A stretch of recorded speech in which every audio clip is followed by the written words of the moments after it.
Radio Kosova. Stetoskop.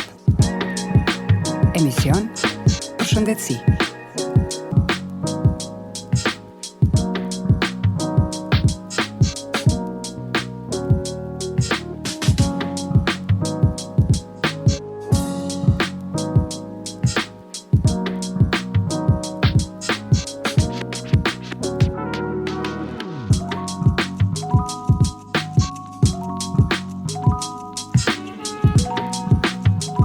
Ekspertët e fushës së dermatologjisë thonë se burrat janë më të rrezikuar nga kanceri i lëkurës se sa femrat.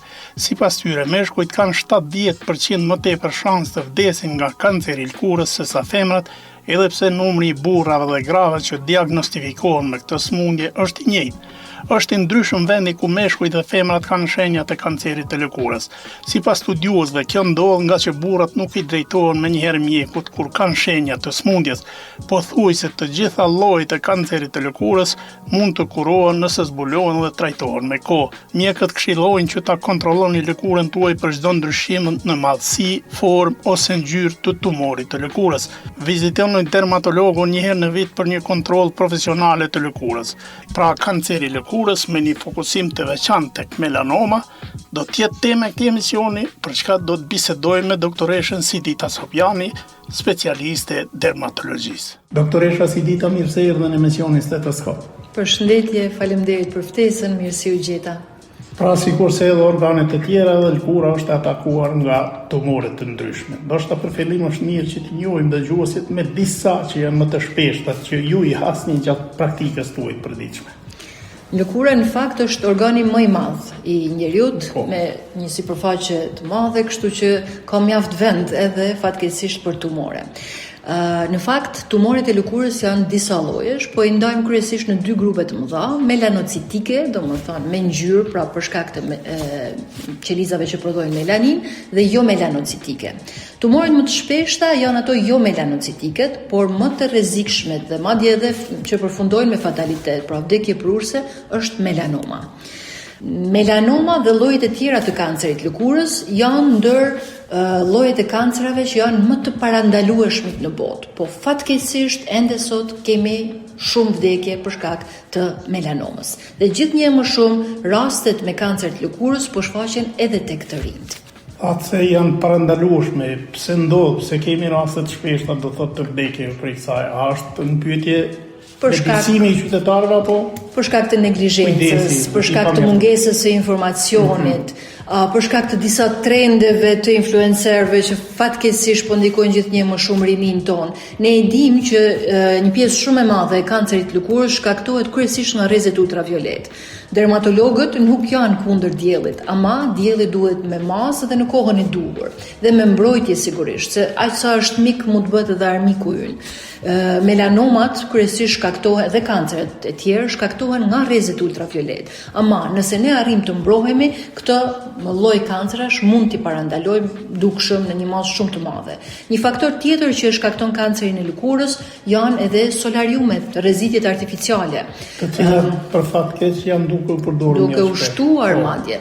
Ne kemi në klinik jo rrallë raste të rejave kryesisht, vajza në moshë të mitur që zakonisht para mbrëmjeve të maturës shkojnë në solariume si një lloj trendi i influencerëve. Patjetër dhe vinë me djegje të shkallës parë dhe të shkallës dytë. Dhe mjafton, sipas statistikave botërore tashmë dihet, mjafton që vetëm një herë të kesh djegje të shkallës së dytë, pra ajo djegja me fluska me ujë në lëkurë para moshës 18 vjeçare, kjo e dyfishon rrezikun ton për kancer të lëkurës në moshën adulte. Doktoresh, thamë se do të fokusohemi te melanoma. Do të është mirë të njohim dëgjuesit me disa nga tiparet dalluese të melanomës. Edhe tek melanomat, unë thash që është e parandalueshme dhe i përmenda dy ndër faktorët kryesorë që e shkaktojnë. Mirë po kemi edhe një lloj tjetër që është me preardhje gjenetike, po theme. Për shkak të mutacioneve, dëmtimeve të gjeneve në qelizat e lëkurës, dhe këto shfaqen kryesisht në pjesën e shputave dhe të shuplakave, pra, dhe janë llojet e melanomave të cilat përgjigjen më së pakti edhe ndaj terapive më të reja. Kështu që shumë e rëndësishme, si për këto melanoma, si për llojet e tjera, është vetë kontrolli i lëkurës, dhe këtë duhet ta sjell në vëmendjen edhe të popullatës.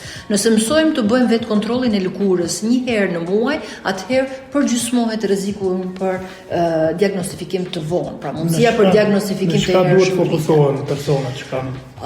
Ne kemi një fushat të përvitshme që e bëjmë për vetëdijsimin kundër kancerit të lëkurës dhe aty vazhdimisht të flasim mënyrën se si bëhet vetë kontrolli dhe kjo është si ta njohim edhe një lezion që mund të jetë i rrezikshëm. Më së pari nuk duhet të harrojmë vendet që shumë shpesh harrojmë t'i kontrollojmë. Pjesa e skalpit, e lëkurës së kokës, pra pjesa me flok, duhet të kontrollohet se aty mund të fshihen lezione të rrezikshme që nuk i vrejmë dhe kjo çon në diagnostifikim të vonë edhe mandej edhe fatalitet. Tjetër, pjesa mbrapa veshëve, edhe aty mund shfaqen ndryshime. Pjesa e qafës, pjesa mes gishtërinjve, e shputave të këmbës që shumë shpesh harrojmë t'i kontrollojmë për lezione të reja apo të dyshimta. Çfarë do të thotë një lezion i dyshimt dhe i ri? Kur ne shqetësohemi, zakonisht deri në moshën 30-35 vjeçare, është e pritshme që të kemi lezione të reja, domethënë nishane, nevuse, benga të reja është e pritshme që mund të kemi. Ama nëse pas moshës 35 vjeçare na shfaqet një lezion i ri, atëherë duhet të kemi gjithmonë një pikë pyetje në mendje, nëse kjo është një nevus, pra një nishan, apo mund të jetë një melanom. Dhe brenda një muaji më së shumti duhet të paraqitemi te dermatologu për të kryer një kontroll me dermatoskop. Është një lloj aparati që ne na ndihmon të diagnostifikojmë. Çfarë do thotë lezioni rrezikshëm? Ne kemi një mënyrë për të kujtuar ato karakteristikat e një lezioni të rrezikshëm, quhet ABCDE-ja e melanomës apo e kancerit të lëkurës. A do thotë asimetri. Pra nëse një lezion fillon të ndryshojë, qoftë edhe një nevus, pra nishani më hershëm, apo një lezion i ri, nëse është asimetrik, fillon e çrregullohet, atëherë ky mund të jetë mundësisht një kancer i lëkurës. B nga anglishtja border, kufiri, nëse kufiri fillon edhe bëhet i çrregullt, atëherë prap kemi pikpyetje. C do të thotë color, ngjyra. Nëse një lezion, qoftë edhe më i hershëm, fillon të ndryshojë ngjyrë apo fillon të ketë më shumë se 2-3 ngjyra, pra bëhet heterogjen në ngjyra, atëherë duhet të kontrollohet. D do thotë diametër. Lezionet të cilat fillojnë edhe rriten shpejt apo nëse janë më të mëdhej se 6 mm dhe fillojnë rriten edhe përtej kësaj, janë lezione që janë më të rrezikshme që duhet kontrollohen më shpejt. Ama kjo nuk përjashton mundësinë që melanomat mund të jenë edhe më të vogla. Melanoma më e vogël e diagnostifikuar ndonjëherë është gjysmë milimetri. Pra kjo nuk e përjashton mundësinë që mund të jetë edhe një lezion i vogël. Po.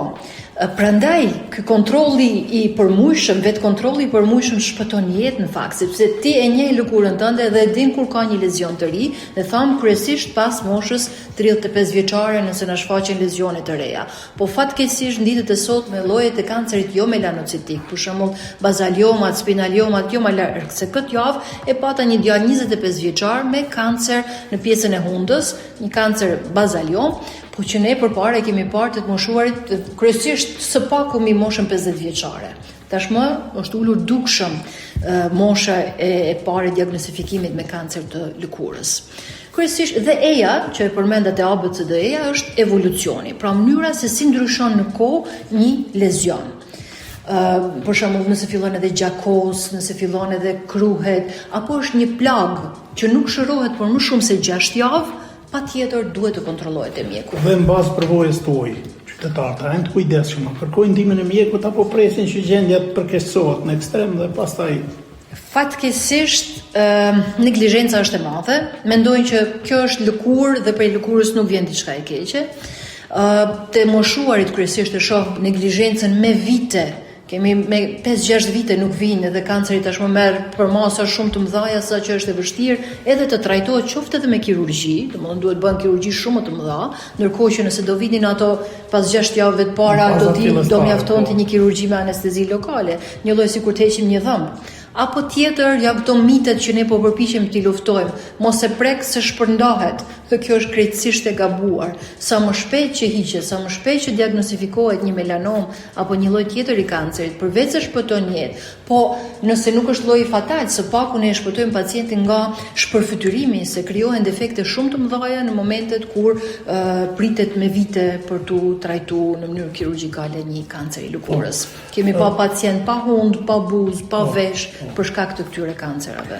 Doktoresh, kur jemi te gjinit, a ka ndonjë ndryshim apo i godet dy gjinit njësoj? Në të vërtet, melanoma gjithnjë më shumë, po shfaqet në një numër shumë të madh, në rritje është tek femrat e moshës 25-30 vjeçare. Dhe kjo është kryesisht për shkak të trendit të rrezitjes, qoftë natyrale, po mendoj në diell, qoftë për shkak të solariumeve. Këto janë trendet botërore. Dhe ne dimë që femrat i kanë më shumë për që rrezitjen pa mbrojtje, fatkeqësisht, madje disa përdorin locione që e tërheqin edhe më shumë diellin. Ja, locione veçanërisht për rrezitje në diell, për tërhequr akoma më shumë rrezet ultraviolet pa mbrojtje fare. Dhe kjo është shumë e rrezikshme. A do të thotë kjo se solariumet nuk preferohen fare që Ka evidenca shkencore që solarium do të thotë baraz me kancer të lëkurës. Kemi shtetet e Europës që kanë rregulluar legjislaturën në atë mënyrë që solariumet nuk lejohen të aplikohen tek personat 9-18 vjeç. Pra, trendi dhe dëshira, kërkesa jonë është që solariumet të trajtohen njëjtë sikur duanpirja, sikur alkooli. Nuk mund të shesësh alkool një të mituri apo në moshën 18 vjeçare apo cigare po ashtu, njëjtë duhet të ishte edhe për solariumet. Pra 9-18 vjeç nuk duhet të aplikohet kategorikisht. Doktoresh, sa është vështirë për diagnoza e këtyre sëmundjeve? Nuk është tashmë aq e vështirë. Qasja te mjeku është më e lehtë. Mundësia për diagnostifikim në mënyrë jo invazive, që do të thotë pa shku direkt në kirurgji, ekziston tashmë, po flas tashmë për Kosovën. Në të gjitha qytetet kemi dermatolog, po që kanë edhe dermatoskopin. Dermatoskopi është një aparat që unë e quaj syri magjik i dermatologut. Pse? Na lejon të shohim më thellë në lëkurë, të shohim struktura që me sy të lirë nuk shihen dhe të shohim ato elemente të cilat na tregojnë nëse është kancer apo jo. Pra shmang kirurgjinë e panevojshme në rastet kur ndoshta me sy të lirë na duket si kancer, por në të vërtetë nuk është, dhe këtë mund ta bëjmë diagnostifikimin përmes dermatoskopit dhe mund të diagnostifikojmë kancerat në një moment shumë të hershëm nëse vijnë në kohë pacientët. Pra mundësia është shumë më e lartë. Dhe në këto ne nuk folëm deri tani, por ne kemi një fushatë. Në këto 5 vite që ne bëjmë fushatën, kemi vënë re një impakt që kemi një 3 fishim gati edhe më shumë se sa 3 fish të numrit të dermatoskopive që ne bëjmë në krahasim me para fushatës. Pra informacioni është shumë i rëndësishëm që të shpërndahet. Patjetër që unë ju falenderoj jashtëmase që e bëjmë këtë bisedë sot, sepse dhe mediat për ne janë një eko shumë e rëndësishme, zërit tonë të përvitshëm, të vazhdueshëm për kontrolle, për të ardhur shpejt dhe herët e mjeku dhe për shpërndar informacionin te popullata. Doktoresh, dihet se pas diagnozës atë vije faza tjetër që është shumë e rëndësishme, është trajtimi. Si bëhet trajtimi? Kur flasim për kancer të lëkurës, në kushtet e Kosovës, zgjedhja ideale është kirurgjia klasike. Po flasim për kirurgji plastike, kirurgji maksilofaciale, varësisht më thënë nga lokalizimi i kancerit lëkurës. Dhe patjetër pas kësaj, materiali duhet të dërgohet tek histopatologjia, patjetër për të vendosur diagnozën definitive dhe për të përcaktuar më pas mënyrën e monitorimit atij pacienti, sepse nuk do thotë që e hoqë melanomën, mund të jetë kryer më aq, por në 5 vitet e ardhshme ai pacient duhet të jetë i monitoruar nga dermatologu së pari çdo 6 muaj fillimisht e më pas çdo 1 vit me dermatoskop, sepse mundësia për rikthim për një melanom të dytë, sidomos është më e lartë në 2 vitet e para pas diagnostifikimit të parë me melanom. Sigurisht se tash jemi në prag të sezonit të verës. Ka preferohet personat tillë që kanë qoftë nishane të ndryshme që kanë për trup, a preferohet dalin diell apo jo? Nëse po, si, çfarë kohë do ta shfrytëzon? Sigurisht kjo është arsyeja edhe pse ne fushatën e bëjmë në maj për të vetëdijsuar popullatën para fillimit të sezonit. Jo vetëm personat e tillë, në fakt mbrojtjen dhe parandalimin e kemi primar, sekondar dhe terciar. Primar është një parandalim që ne e bëjmë për krejt popullatën, parandalimin e kancerit lëkurës, informacionin, këshillat. Parandalimi sekondar është për pacientët që janë diagnostifikuar një herë me kancer të lëkurës dhe tani për në vazhdim, dhe terciari më pas për pacientë të cilët kanë metastaza, por përpiqemi të mbështesim për atë periudhë jete që ka mbetur. Të gjithë ne, e gjithë popullata, pavarësisht s'kan nishana, rekomandimi është që çdo ditë të vitit duhet të mbrohemi nga dielli.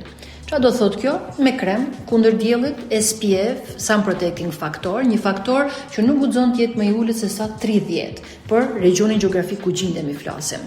Dhe më i miri është ai krem, se më pyesin si ta zgjedhim kremin, më i miri është ai krem me faktor mbrojtës që do ta aplikojmë rregullisht, jo vetëm një herë në ditë, çdo 2 orë, sepse efekti i kremit nuk zgjat më shumë. Por kremi nuk bën mrekulli. Pjesët e tjera të trupit duhet të mbrohen me veshje, mandej duhet të ndjekim hijen kur kemi mundësi, jo të dalim në orarin e pikut, sidomos gjatë verës ora 10 deri në orën 4, nuk është e preferueshme ekspozimi direkt, e sidomos i fëmijëve apo i të moshuarve që kanë rrezikshmëri edhe më të lartë, qoftë për djegje, qoftë më pas edhe për kancer të lëkurës. Doktore, gjatë muajit maj thatë se është fushata Po. kundër melanomës. Mund të na thoni se çka keni në fokus për këtë vit, kuadër të kësaj fushate? Fushata kundër kancerit lëkurës edhe në Kosovë realizohet në kuadër të shoqatës ndërkombëtare të Euromelanomës, ku Kosova është përfshirë këto 5 vitet e fundit, ndërkohë që Euromelanoma International funksionon që 25 vite në krejtë Europën. Është e njëjta fushatë, e njëjta frymë që realizohet në të gjitha vendet e Europës me të njëjtat lloje materialesh, me të njëjtin slogan. Ama ky slogan dhe fokusi, targeti i popullatës ndryshon çdo vit. Si vjen, ne kemi në target adoleshentët, të rinjt dhe kryesisht luftimin e miteve dhe besimeve të gabuara rreth kancerit lëkurës apo mbrojtjes së lëkurës. Po përpiqemi të luftojmë informacionet e pasakta që shpërndajnë influencerët, të cilët as nuk ka një përgatitje Cilat janë mjekësore. disa prej tyre që janë më të shpeshta? Po, le të fillojmë nga fakti që kremi kundra diellit shkakton kancer. Besoj ju e keni dëgjuar, është bërë shumë hit, sidomos vitin e kaluar, dhe kjo është krejtësisht e gabuar. Mjafton që ne të dimë të zgjedhim kremin kundra diellit. Duhet jenë firma të cilat janë farmaceutike, jo çdo lloj firme që blehet në çdo lloj dyqani, pra duhet jenë jenë mund gjesh gjithçka. duhet jenë të certifikuara, sigurisht sikur për ushqimin, sikur për çdo lloj tjetër produkti, nëse është një firmë, sidomos le të zgjedhim produkte të cilat janë të Europës, sepse në Amerikë rregullimi i disa kimikalive atje është i lejuar, ndërkohë që në Europë jo, dhe këto kimikale janë ato që janë pikpyetja për shkaktar të kancerit lëkurës, kështu që le të zgjedhim firma të cilat janë farmaceutike dhe të cilat janë kryesisht të Europës. Nuk shkaktojnë kancer të lëkurës, por e mbrojnë lëkurën nga kanceri. Kemi edhe diçka tjetër që është Tjetër e çka, përhapur? po sigurisht, për shembull, mos përdorim syzet e diellit, po themi, është një tjetër trend. Pse nuk na mbrojnë. Fakt, syzet e diellit ne dimë që melanomat janë edhe okulare, mund shfaqen edhe në sy. Po. Përveç melanomave, po dhe lloje tjera të kancerit lëkurës shfaqen edhe në kapakët e syve. Tani mendoni sa e vështirë është kirurgjia nëse kemi një lezion të tillë rreth syve. Kështu që përveç kremit kundra diellit që aplikojmë këtë zonë, syzet e diellit janë një mbrojtje ideale. Ama nuk është ideja të zgjedhim syzet e diellit sipas modelit, por sipas cilësisë. Duhet të kenë një filtr që shënon 400 ultraviolet ose protection 100%. Kërkoni këto dy lloj elementesh kur zgjedhni syzet e diellit, tek po flas për xhamin, më përpara se të shohim bukurinë dhe modelet, Sigurisht, po, që të jenë shumë funksionale. Se nga ana tjetër zgjedhim një model të bukur, por që nuk është funksional, edhe duke menduar që jemi të mbrojtur, ekspozohemi akoma më shumë, pra kjo është një mbrojtje e rrejshme. Digjemi, dëmtohemi akoma më shumë se sa po mos kishim syze të diellit. Shumë e shumite, për shembull, mos e prek se shpërndahet kanceri i lëkurës që e thamë edhe më herët. Të tilla lloje dhe të tilla trende po përpiqemi të luftojmë edhe si vjet. Dihet se sezona verës ka rreziqet e veta, nga se shumica mendojnë se duhet fitojnë një ngjyrë pak më të theksuar. Si duhet rrezitena? Duhet kemi kujdes që s'është e rëndësishme shumë ngjyra, apo jo? Duhet të kthehemi origjinales, të them të vërtetën, fajtore për kthimin e rrezitjes në trend dhe në modë është Coco Chanel.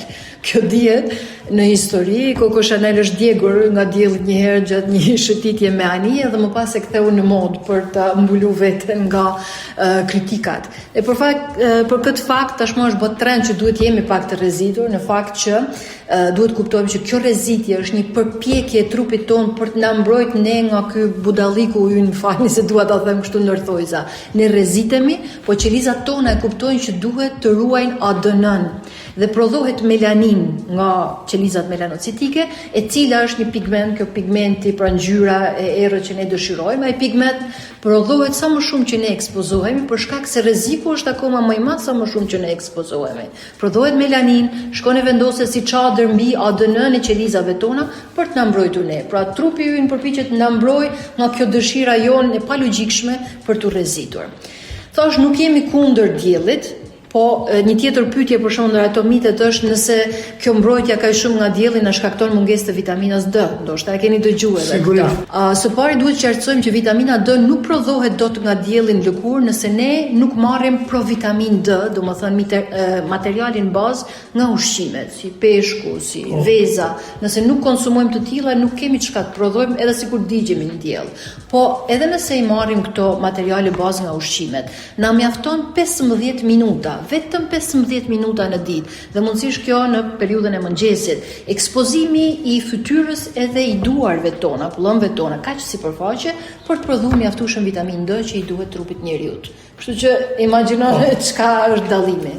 Doktoresh, kampanja gjatë tërë muajit maj, apo? Gjatë majit e ka pikun e vet. Ne gjatë gjithë vitit ofrojmë informacione, jemi në kontakt, domethënë me pacientë dhe dermatoskopi, po gjatë muajit maj është kryesimi i fushatës, kur bëjmë edhe kontrolle falas. Aktivitetet që do të zhvilloni? Sigurisht. Edhe vitin e kaluar kemi qenë në 7 qytete kryesore të Kosovës, ku dermatologët, dhe dua me këtë rast të falenderoj të gjithë dermatologët e Kosovës që kanë marrë pjesë në këtë fushat në formë vullnetare, pas një lloj pagese me dermatoskopët e tyre personal, kanë ofruar edhe në klinika private, po edhe në shtetërore, po edhe në sheshet e qyteteve kemi ofruar edhe konsulta, kontrolle falas me dermatoskopi për popullatën. Dhe sigurisht informacion, kemi shpërndarë fletushka, janë dhëruar materiale për mbrojtje nga dielli. E njëjta gjë po planifikohet edhe për. Doktoresha, si dita kemi hyrë minutat e fundit të misionit dhe zakonisht pjesën e fundit ja kushtojmë preventivës.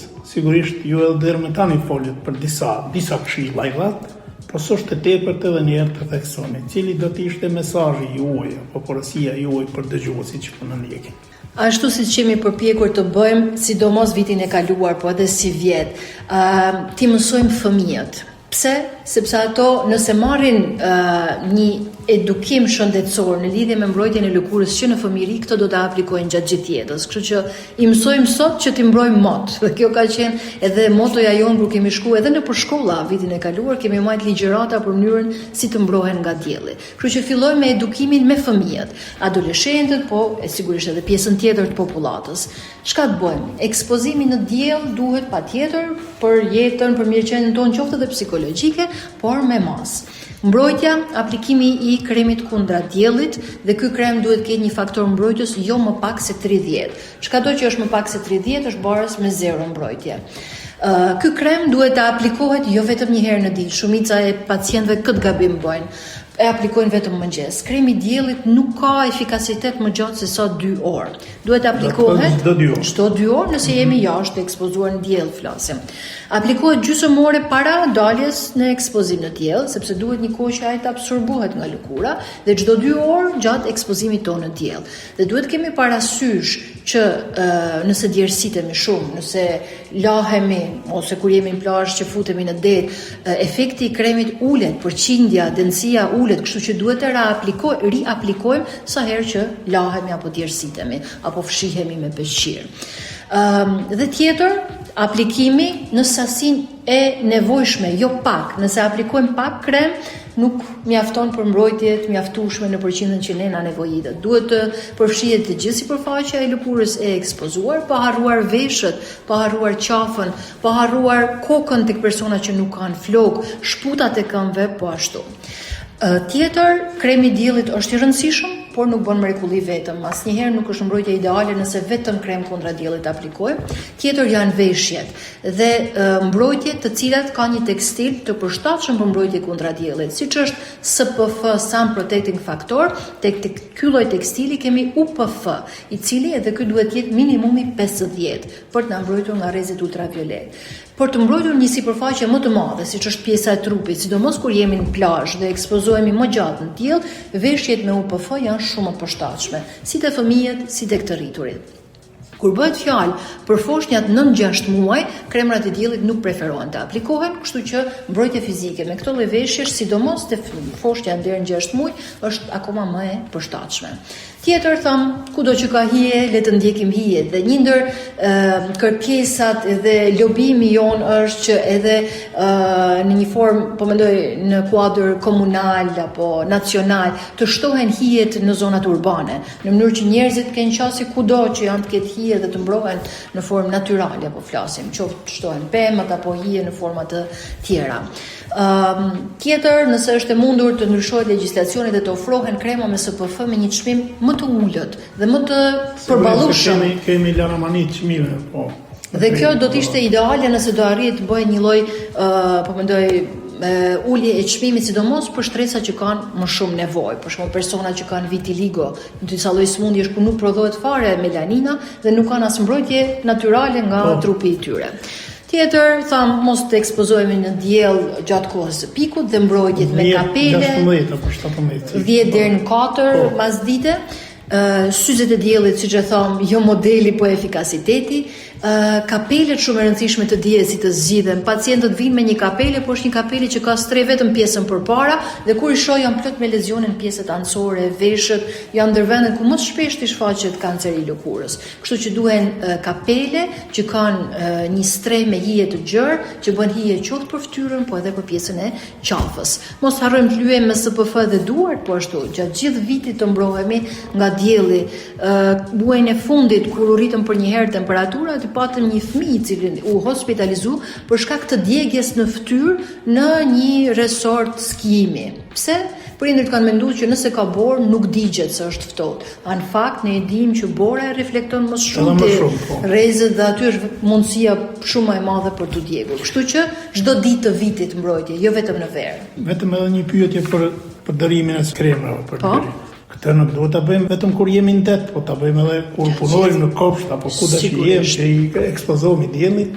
Pyetja duhet bërë. Unë po flas 365 ditë të vitit duhet të mbrohemi dhe me që përmend punën në kopsht dhe në oborre të tjerë, okay, këto janë hobi, po shumë e rëndësishme për ne ka qenë disa target grupe si për shembull punëtorët të cilët punojnë në ambientet jashtme, të cilëve vetë firmat, po mendoj, ku punojnë duhet ju ofrojnë mjete mbrojtëse nga dielli, sepse tek ata kemi një përqindje më të lartë të shfaqjes së kancerit të lëkurës, për shkak të ekspozimit të detyruar në rrezet ultraviolet. Kështu që mbrojtja duhet të ofrohet si për këto punëtor apo për disa sportistë profesionistë, futbollistët mendoni, apo alpinistët e tjerë, të cilët janë vazhdimisht të ekspozuar në diell.